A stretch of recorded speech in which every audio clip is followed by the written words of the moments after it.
श्री शिवाय नमस्तुभ्यम।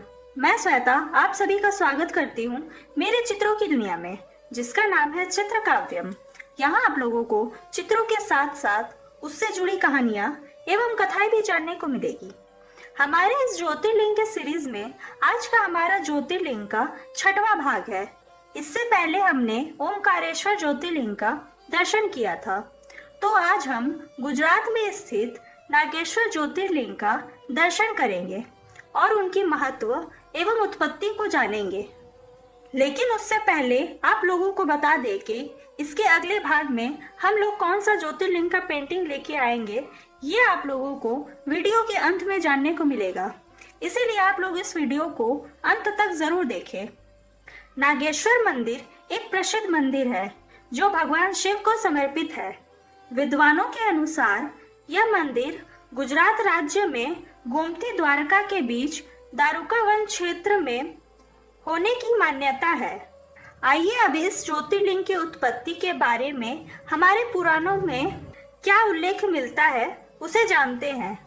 शिव महापुराण के खंड 2 के कोटि रुद्र संहिता के अध्याय 30 में इसकी उत्पत्ति एवं महत्व का वर्णन उल्लेखित है।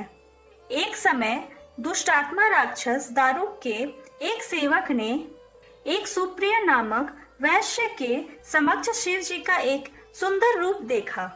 उस सेवक ने राक्षस राज से उस अद्भुत चरित्र को सुनाया। तब उस दारुक राक्षस ने जाकर उस वैश्य से शिव जी के बारे में पूछा, तुम किसका ध्यान कर रहे हो, सच सच बताओ। तब उस वैश्य ने कहा, मैं कुछ भी नहीं जानता। यह सुनकर दारुक राक्षस ने कहा, इसे मार डालो। राक्षस उस वैश्य को मारने के लिए दौड़े। तब उस राक्षसों को आते देख वैश्य भय से अपने नेत्रों को बंद कर शिव जी का स्मरण और नाम का कीर्तन करने लगा। वैश्य बोला, हे शंकर, इस दुष्ट से मेरी रक्षा कीजिए। इस प्रकार प्रार्थना करने पर वहां चारों ओर दरवाजे वाले उत्तम मंदिर के सहित शिव जी प्रकट हुए। उस वैश्य ने शिव का रूप देखकर उनका पूजन किया।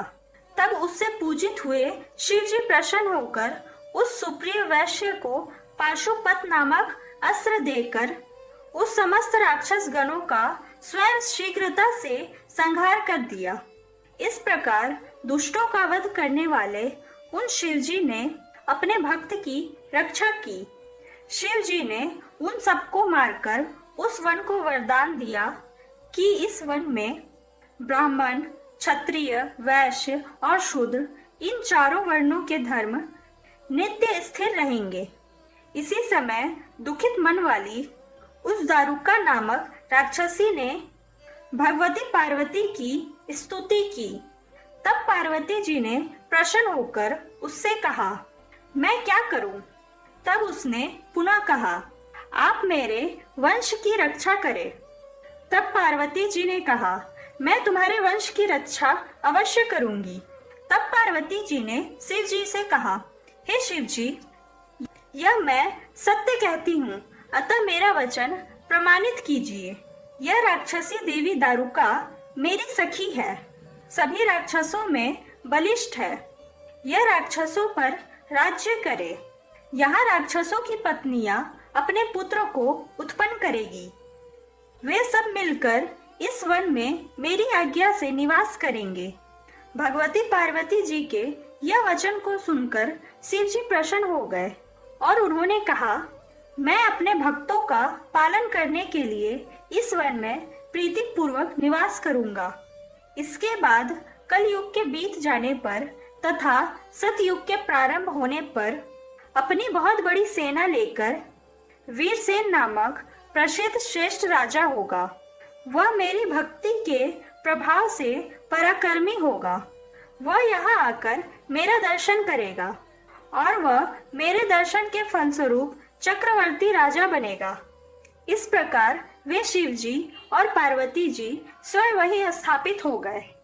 वहां ज्योतिर्लिंग रूप शिव जी नागेश्वर नाम से तथा देवी पार्वती नागेश्वरी नाम से प्रसिद्ध हुए। अब वीर सेना उस दारुका वन में किस प्रकार जाएंगे, यह कथा विस्तार पूर्वक सुनिए।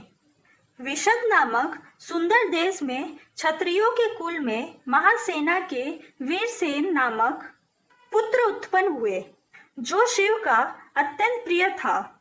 वीरसेन ने पार्थिव वेश शिव जी का अर्चना करते हुए 12 वर्ष तक अत्यंत कठिन तप किया।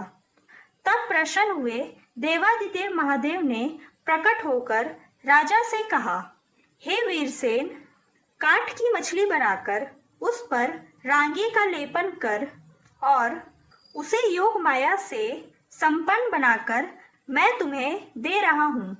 उसे लेकर तुम इस समय नौका से विवर में प्रवेश करके चले जाओ।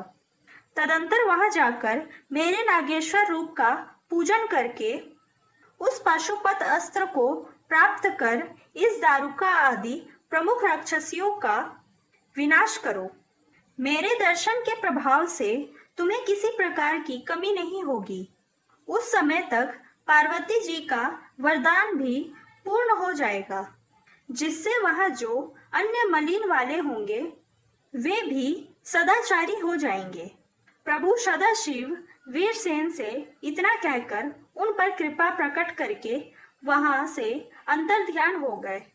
परमात्मा शिव से वर प्राप्त करके वीरसेन सब कुछ करने में समर्थ हो गए। इस प्रकार ज्योतियों के प्रति लिंग रूप प्रभु नागेश्वर देव की उत्पत्ति हुई। वे तीनों लोकों की संपूर्ण कामना को पूर्ण करने वाले हैं। यह नागेश्वर ज्योतिर्लिंग की यह भी मान्यता है कि जो भी व्यक्ति स्वच्छ मन से नागेश्वर का ध्यान करते हैं वे सभी पापों से मुक्त हो जाते हैं।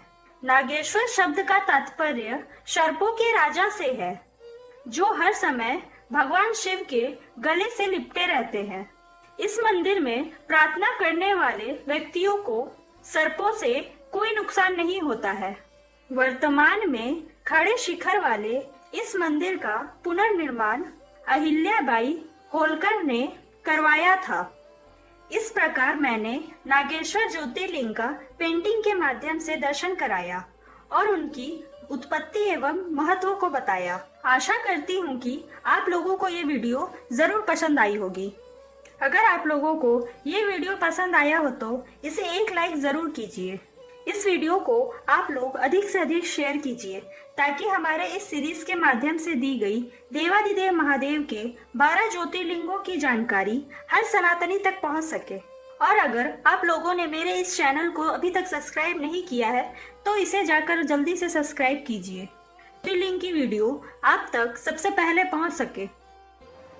अगला वीडियो आप लोगों को 15 जुलाई को मिलेगा और इस बार हम लेके आएंगे गुजरात में स्थित सोमनाथ ज्योतिर्लिंग का पेंटिंग और साथ में उनसे जुड़ी कुछ विशेष पौराणिक कथाएं। तो मिलते हैं हमारे नेक्स्ट वीडियो में और अंत तक हमारी वीडियो देखने के लिए बहुत बहुत धन्यवाद।